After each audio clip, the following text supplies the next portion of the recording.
This segment of Founders and Visionaries is brought to you by cosmetic dentist Dr. Cecile Sebastion. I've always wanted to ask this of a dentist. So when you're a dentist, when you meet somebody, is the first thing that you key in on or notice their teeth? You know, ever since dental school, I have to admit it's the truth. But it only started in dental school. Yeah. I guess you just can't help it. Yeah.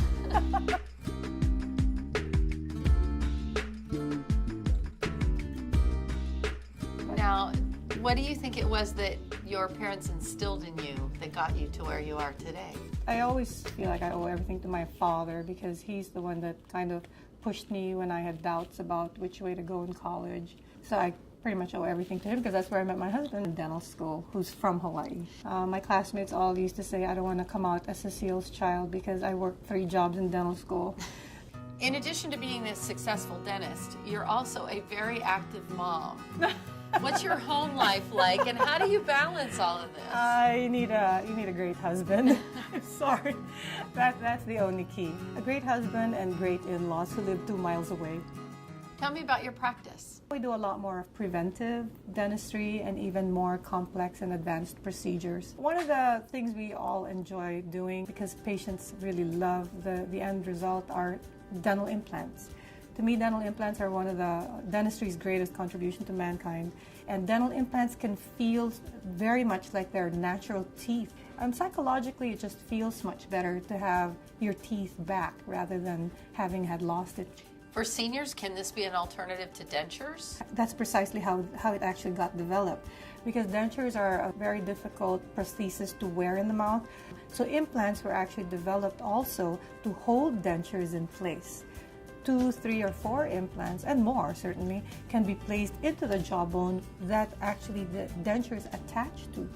So now there is no movement, and it's extremely comfortable. And again, psychologically, patients don't have that fear of it coming out when they're talking or meeting other people.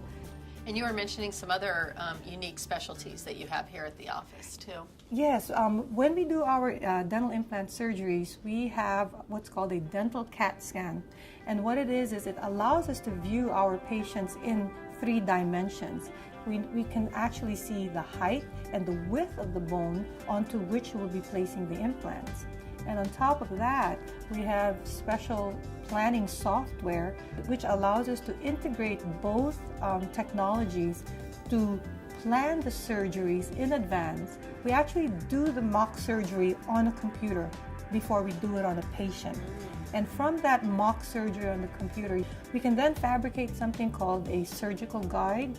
The surgery is done through this special guide, which minimizes the amount of surgery, really, that the patients go through. No sutures, so this guide just puts it in exactly where we had planned it. Amazing. So yes, so the surgery is faster healing, less painful, more comfortable, and with a greater prognosis because we know exactly where those implants are going. A lot of patients come in for porcelain veneers, and a lot of patients come in for veneers who don't need veneers. So it's very important to be able to tell a patient when they do not need it, and when they do as well. In Hawaii, though, we have some very specific challenges with regard to the health of our teeth, right? That's correct. In Hawaii, we do not have fluoridated water. So studies have shown that areas without fluoridated water do have higher incidence of decay. However, in Hawaii, we have the highest in the entire nation. And that's why most in the dental community do prefer to have fluoridated water. Yeah. I will say that I grew up as a small child in an area that had fluoridated water, and they were one of the first, and I have no cavities. So I think there is a link to yes, that. we'll see. Or it's genetic, right? Or a combination Correct, of both. a combination of both. So, Correct. Yes, you've been very, very fortunate.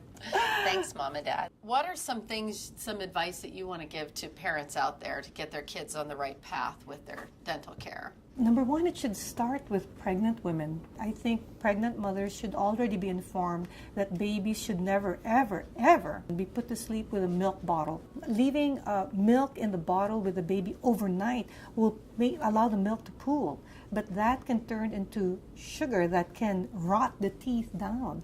So that's what we have a high frequency of. It's called baby bottle decay syndrome, which require those silver crowns now to preserve them.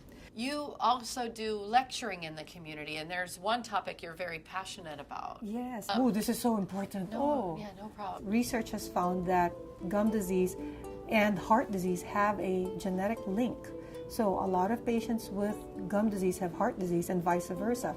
But nobody knows what came first, the chicken or the egg. Does gum disease cause heart disease, or does heart disease cause gum disease? The best thing we can do is to try and eliminate the gum disease. It's a very simple and easy screening procedure and fairly easy treatment for the not too advanced stages. It's also been linked to diabetes and osteoporosis and arthritis.